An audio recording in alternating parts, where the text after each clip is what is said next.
Jean-Michel Vernochet, bonsoir. Bonsoir.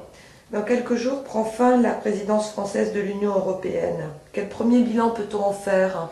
Le bilan, il est tout fait. Si l'on écoute les commentateurs divers et variés, les commentaires sont extrêmement laudateurs. C'est une réussite sur toute la ligne. Or, je ne paraphraserai pas, mais à l'envers, feu regretté M. Georges Marchais, je dirais que le bilan est globalement négatif.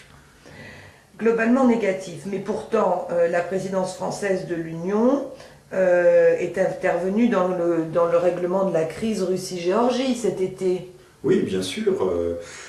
J'ai entendu dire d'ailleurs sur les ondes nationales, publiques, que nous avions empêché, que la France, en tant que présidente de l'Union européenne, avait empêché la Russie d'envahir Tbilissi, la capitale de la Géorgie. Tout ça est une aimable plaisanterie. La crise géorgienne a abouti, sur une provocation d'ailleurs de Tbilissi, a abouti à ce que ce pays, la Géorgie, soit amputé de l'Ossétie du Sud et de l'Abkhazie. C'est une grande réussite. Et c'est à grande difficulté d'ailleurs que la France a obtenu que la situation se trouve gelée. Elle n'est que gelée. La crise n'est pas résolue sur le fond et peut tout à fait rebondir. Il ressort aussi de cette crise, et là c'est important, qu'il y a eu de très graves divergences qui sont apparues entre l'Europe orientale, beaucoup plus dures. Nous pouvons penser à la Pologne, à la Hongrie, à la Tchéquie, qui ont conservé un ressentiment à l'égard de la Russie qui était tout à fait important, un ressentiment, et donc qui n'ont pas du tout la même vision du règlement que peut avoir l'Europe occidentale. Donc là, pour un résultat, c'est un résultat, l'Europe est sortie extrêmement divisée de la crise caucasienne.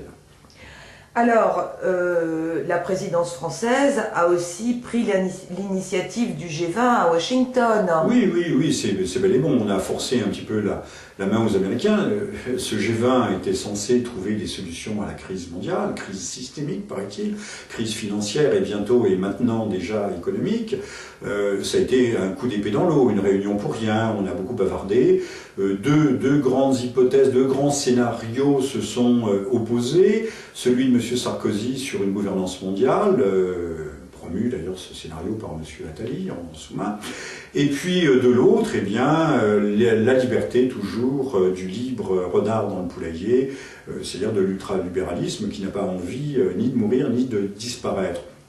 Donc il ne s'est rien passé, lors de cette réunion, aucune solution n'a été trouvée, et chacun est reparti chez soi, gros gens comme devant. Et alors l'Irlande, on est en train de recommencer là aussi la construction politique de l'Europe. Ah oui, c'est pour une sortie de scène, c'est tout à fait magnifique, puisque la France, présidente de l'Union européenne, a négocié avec l'Irlande de faire voter à nouveau l'Irlande, comme si l'expression populaire, une fois, ne suffisait pas, et on allait faire voter le peuple autant de fois que nécessaire, jusqu'à ce qu'il vote bien, et y compris, là aussi j'ai entendu des choses tout à fait admirables, disant qu'il fallait démolir les mensonges qui avaient conduit l'Irlande à voter non, mais non, c'est peut-être d'autres mensonges qui nous conduiraient, ou qui n'ont pas conduit en tout cas la France en 2005 à voter oui, sur une construction qui est tout à fait mensongère et qui n'est pas celle que nous attendions. Donc, si c'est là une victoire de la démocratie, une victoire de l'Europe, écoutez, c'est une belle victoire, puisqu'on est en train de trahir et de mépriser, encore une fois, l'expression de la volonté populaire, qu'elle soit irlandaise, française, hollandaise, anglaise, polonaise ou autre. Et concernant la crise financière, l'Europe tout entière semble avoir trouvé une solution consensuelle. Oui, une solution consensuelle. Nous allons débloquer quelques centaines de milliards d'euros pour inonder le marché de liquidité. Toujours est-il que ce n'est pas une crise de liquidité, mais une crise de solvabilité, une crise de confiance profonde, et que là aussi, l'Europe va sortir de cette crise, et non seulement n'est pas consensuelle, mais profondément divisée, puisque le moteur de l'Europe, c'est le couple franco-allemand, et ce couple s'est défait à l'occasion de la recherche de solutions pour sortir de la crise, et que l'Allemagne a bien marqué son refus catégorique de s'associer à un projet quelconque de gouvernance européenne.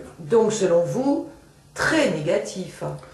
C'est un bilan pire que négatif, c'est-à-dire que l'Europe va sortir beaucoup plus affaiblie à la fin de la présidence française qu'elle n'y est entrée, et que la présidence tchèque, elle, va conduire une politique qui sera de toute façon aux antipodes des intérêts de l'Europe occidentale, puisqu'on peut imaginer, enfin on n'imagine pas du tout, on sait très bien que la présidente tchèque est tout à fait alignée sur la politique américaine, qui ne sera pas celle que, hélas, avec la nouvelle administration américaine, nous pouvons prétendre, attendre ou que nous pouvons espérer.